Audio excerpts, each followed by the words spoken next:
4월 27일 목요일 에바다교회 오늘을 여는 말씀 함께 나누겠습니다. 사도신경으로 신앙 고백드리겠습니다. 나는 전능하신 아버지 하나님 천지의 창조주를 믿습니다. 나는 그의 유일하신 아들 우리 주 예수 그리스도를 믿습니다. 그는 성령으로 잉태되어 동정녀 마리에게서 나시고 본디오 빌라도에게 고난을 받아 십자가에 못 박혀 죽으시고 장사된 지 사흘 만에 죽은 자 가운데서 다시 살아나셨으며 하늘에 오르시어 전능하신 아버지 하나님 우편에 앉아 계시다가 거기로부터 살아있는 자와 죽은 자를 심판하러 오십니다. 나는 성령을 믿으며 거룩한 공교회와 성도의 교제와 죄를 용서받는 것과 몸의 부활과 영생을 믿습니다. 아멘. 오늘 하나님이 우리에게 주신 말씀은 다니엘서 8장 15절부터 27절까지의 말씀입니다. 다니엘서 8장 15절부터 27절까지의 말씀입니다. 우리 함께 읽도록 하겠습니다. 나 다니엘이 이 환상을 보고 그 뜻을 알고자 할 때에 사람 모양 같은 것이 내 앞에 섰고 내가 들은즉 을레강 두 언덕 사이에서 사람의 목소리가 있어 외쳐 이르되 가브리엘아 이 환상을 이 사람에게 깨닫게 하라 하더니 그가 내가 선 곳으로 나왔는데 그가 나올 때에 내가 두려워서 얼굴을 땅에 대고 엎드리매 그가 내게 이르되 인자야 깨달아 알라 이 환상은 정한 때의 끝에 관한 것이니라. 그가 내게 말할 때에 내가 얼굴을 땅에 대고 엎드려 깊이 잠들매 그가 나를 어루만져서 일으켜 세우며 이르되 진노하시는 때가 마친 후에 될 일을 내가 내게 알게 하리니 이 환상은 정한 때의 끝에 관한 것임이라. 내가 본 바 두 뿔 가진 순양은 곧 메대와 바사 왕들이요 털이 많은 순념소는 곧 헬라 왕이요 그의 두 눈 사이에 있는 큰 뿔은 곧 그 첫째 왕이요 이 뿔이 꺾이고 그 대신에 네 뿔이 났은즉 그 나라 가운데서 내 나라가 일어나되 그의 권세만 못하리라. 이 내 나라 마지막 때에 반역자들이 가득할 쯤에 한 왕이 일어나리니 그 얼굴은 뻔뻔하며 속임수에 능하며 그 권세가 강할 것이나 자기 힘으로 말미암은 것이 아니며 그가 장차 놀랍게 파괴 행위를 하고 자의로 행하여 형통하며 강한 자들과 거룩한 백성을 멸하리라. 그가 꾀를 베풀어 제 손으로 속임수를 행하고 마음에 스스로 큰 채하며 또 평화로울 때에 많은 무리를 멸하며 또 스스로 서서 만왕의 왕을 대적할 것이나 그가 사람의 손으로 말미암지 아니하고 깨지리라. 이미 말한 바 주야에 대한 환상은 확실하니 너는 그 환상을 간직하라. 이는 여러 날 후에 이름이니라 하더라. 이에 나 다니엘이 지쳐서 여러 날 앓다가 일어나서 왕의 일을 보았느니라. 내가 그 환상으로 말미암아 놀랐고 그 뜻을 깨닫는 사람도 없었느니라. 아멘. 우리가 성경을 보면 아무리 읽고 또 읽어도 그 뜻이 무엇인지 잘 이해되지 않는 부분들이 있는 것 같습니다. 특별히 계시록이나 우리가 이번 달 살펴보는 다니엘서 같은 경우는 더욱 그렇게 느껴지게 되죠. 이유는 도통 이해하기 힘든 상징적이고 비유적인 단어들이 등장하기 때문입니다. 어제 우리가 읽은 7장을 시작으로 오늘 8장 그리고 앞으로 이어지는 다니엘서는 이러한 단어들이 이러한 이야기들이 온통 가득한 성경 말씀입니다. 그래서 우리 가운데 굉장히 어렵게 느껴지게 되죠. 그러나 이것은 비단 오늘날 우리에게만의 어려움이 아니었던 것 같습니다. 들어보지도 못한 남의 꿈들의 내용을 알아맞추고 또 그 꿈의 뜻들을 척척 풀이하던 다니엘마저도 7장부터 시작되는 하나님이 계시해 주시는 이야기의 뜻들을 알아차리지 못해 당최 애를 먹고 답답해하고 있기 때문이죠. 7장의 첫 번째 환상이 보여진 후 약 2년의 시간이 흘렀습니다. 그리고 다시 한번 하나님의 계시의 환상이 강권적으로 8장을 통하여 다니엘에게 임하게 됩니다. 이 환상의 핵심 내용이 무엇인지 26절 말씀에 잘 나타나 있는데요. 우리 함께 한 번 더 같이 읽어보도록 하겠습니다. 이미 말한 바 주야에 대한 환상은 확실하니 너는 그 환상을 간직하라. 이는 여러 날 후의 일임이라 하더라. 아멘. 이 환상의 핵심 주제는 여러 날 후의 일, 곧 미래에 있을 일, 미래에 일어나게 될 일을 말하는 것이라고 성경은 이야기해주고 있습니다. 다니엘이 지금 보고 있는 환상은 미래에 있을 일을 미리 하나님이 계시를 통하여서 다니엘에게 보여주고 계신 거죠. 다니엘이 보았던 환상은 어떤 것들이었을까요? 어떤 미래가 다니엘에게 그리고 이스라엘에게 펼쳐지고 있다라고 이야기해주고 계신 것일까요? 그 내용을 구체적으로 설명하고 풀이해주고 있는 것이 오늘 우리가 함께 읽은 8장 15절부터 27절까지의 말씀의 내용입니다. 그러나 우리가 꼭 한 가지 기억하며 본문을 봐야 하는데요. 하나님은 단순히 미래에 이러한 사건들이 있을 거야 라는 것을 알려주고자 하는데 최종 목적이 있었던 것이 아닙니다. 이런 하나님의 모습을 통해 다니엘에게 그리고 여전히 포로 신분인 이스라엘에게 하나님이 꼭 들려주고 싶은 메시지가 있었던 거죠. 우리가 그 하나님의 의도에 우리의 촉각을 곤두세우고 오늘 본문을 한번 살펴보도록 하겠습니다. 다니엘이 한 강가에서 뿔 달린 양과 염소에 대한 환상을 보게 됩니다. 그가 보았던 환상의 모습들을 그대로 설명한 것이 8장 앞부분인 1절부터 14절까지의 말씀입니다. 그런데 그 환상을 본 다니엘이 도저히 그 이야기의 뜻을 알아차릴 수가 없었던 거죠. 그렇게 엄청 답답해하고 있는데 하나님이 보내신 천사가 나타나서 그 뜻을 해석해 줍니다. 그것이 오늘 우리가 함께 읽은 15절부터 20절까지 말씀입니다. 그러니 오늘 우리가 읽은 본문은 환상에 대한 풀이라고 말할 수 있을 것 같습니다. 그 내용을 간략하게 이야기하면 결국 바벨론은 두 뿔 달린 순양, 곧 메대와 바사를 통해 멸망하게 될 것이고 또 메대와 바사는 강한 뿔을 단 털이 많은 순염소, 알렉산더 대왕을 통한 헬라 제국에게 멸망될 것이라는 내용이었습니다. 또 이어지는 내용은 알렉산더 대왕이 죽고 나서 등장하는 한 왕이 있는데 이 왕이 이스라엘 역사상 가장 치욕적이고 피말리는 핍박과 어려움을 줄 것이라고 하나님은 환상을 통해 다니엘에게 미리 이야기해주고 있는 거죠. 많은 하나님의 사람들이 죽음을 맞이하고 성전 예배가 멈추고 더러운 우상들이 그 성전에 세워지고 진리가 땅에 떨어지고 불태워지는 일들을 이스라엘이 겪게 될 것이라고 그들이 경험하게 될 것이라는 것이 메시지의 내용이었습니다.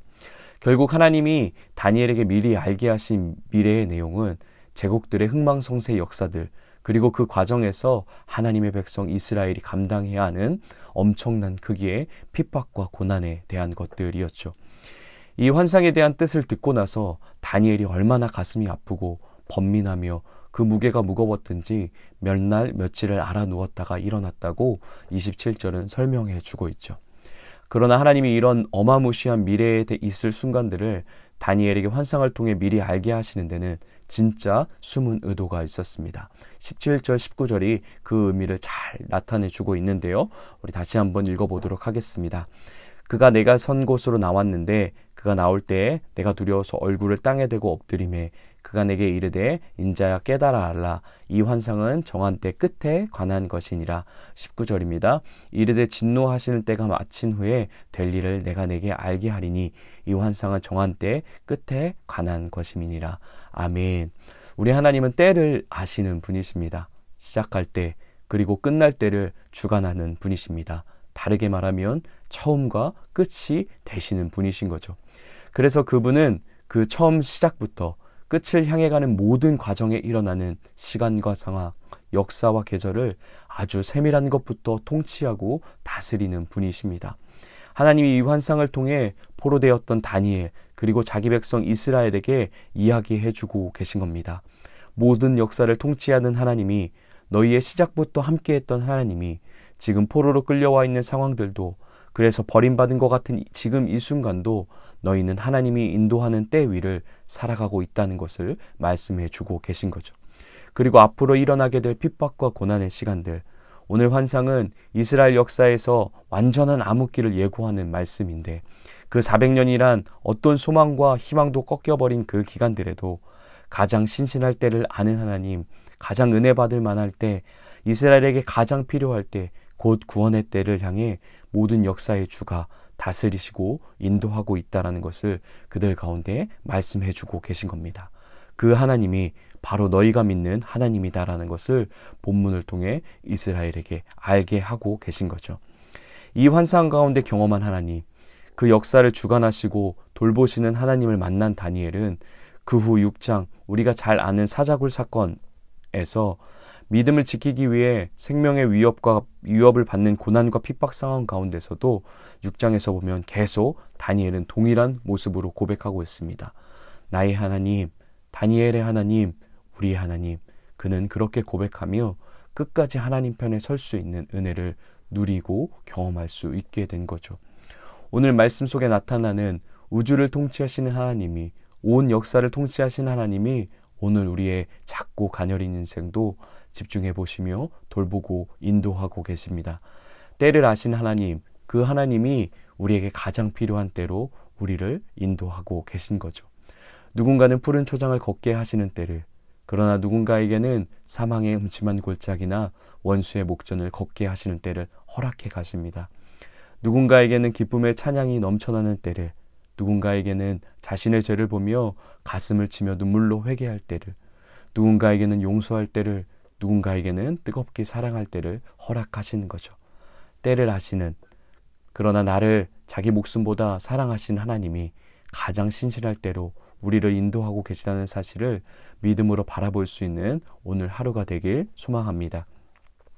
그래서 어느 위를 살아가고 있든지 여러분이 지금 서 있는 그 하나님의 때 위에서 하나님을 향한 감사와 신뢰의 고백을 드림을 잃어버리지 않는 오늘 하루가 되시기를 다시 한번 축복합니다.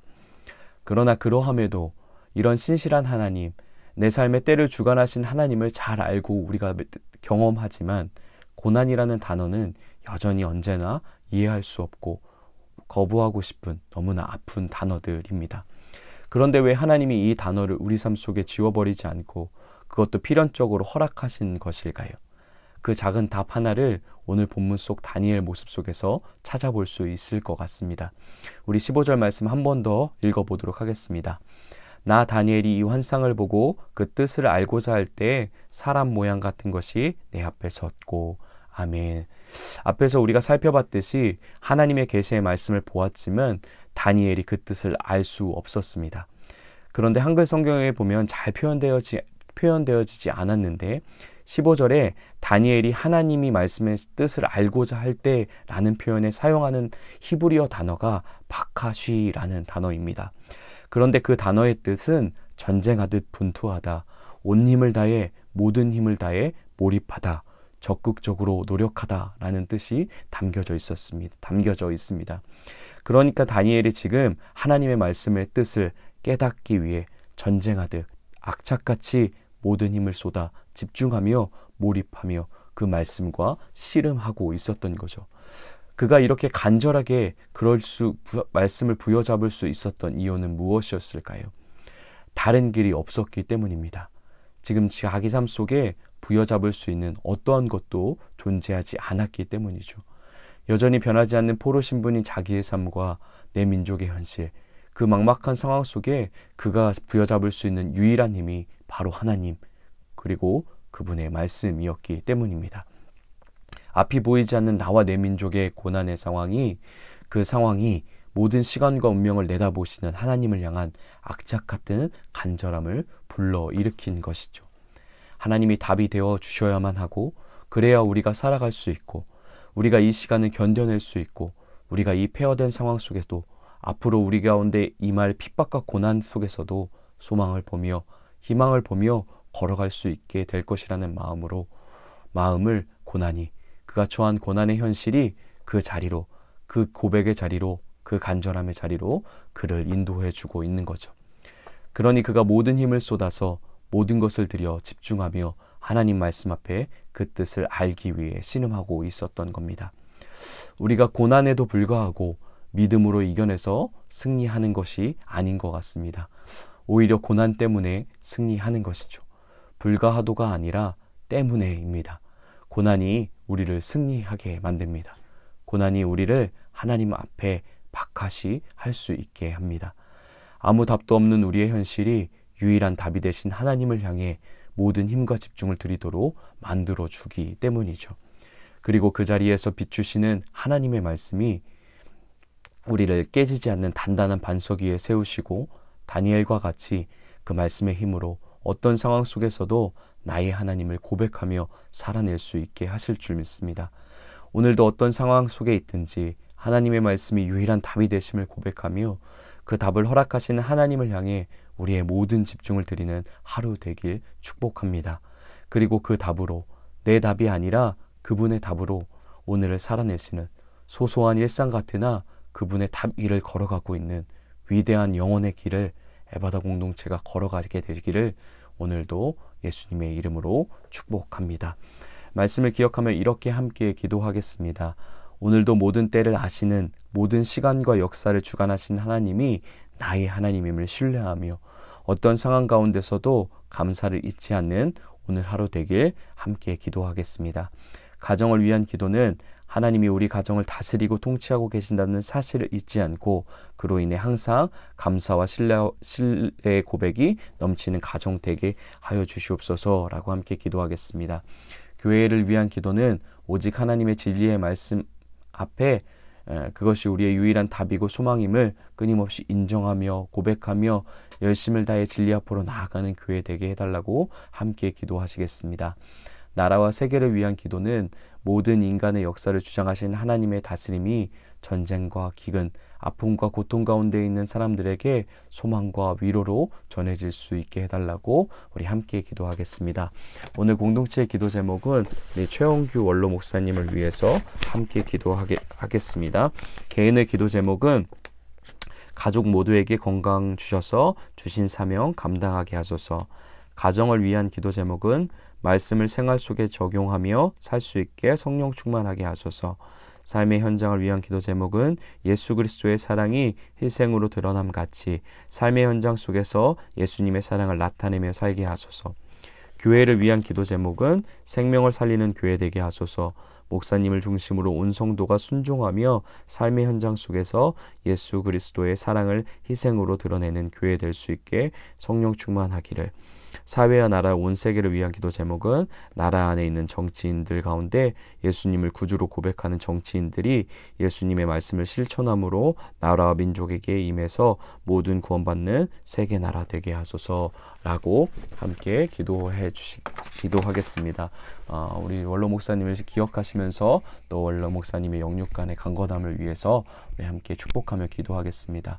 또 오늘 생일을 맞이한 우리 지찬이를 위해서도 우리 함께 같이 기도하겠습니다. 지찬이가 우리가 함께 봤던 다니엘 말씀처럼 하나님의 믿음 안에서 잘 자라나서 어느 곳에 있든지 간에 지찬이를 통해서 하나님이 진짜 살아계시구나 라는 것을 고백할 수 있게 되는 그런 하나님의 믿음을 드러낼 수 있는 건강한 아이로 자라날 수 있도록 또 우리 지찬이 말고도 우리 아동부들이 그런 믿음의 자녀들로 자라날 수 있게 해달라고 함께 마음껏 사랑으로 축복하며 기도해 하도록 하겠습니다. 함께 우리 기도하신 후에 각자의 자리에서 주기도문으로 모든 예배 마치도록 하겠습니다.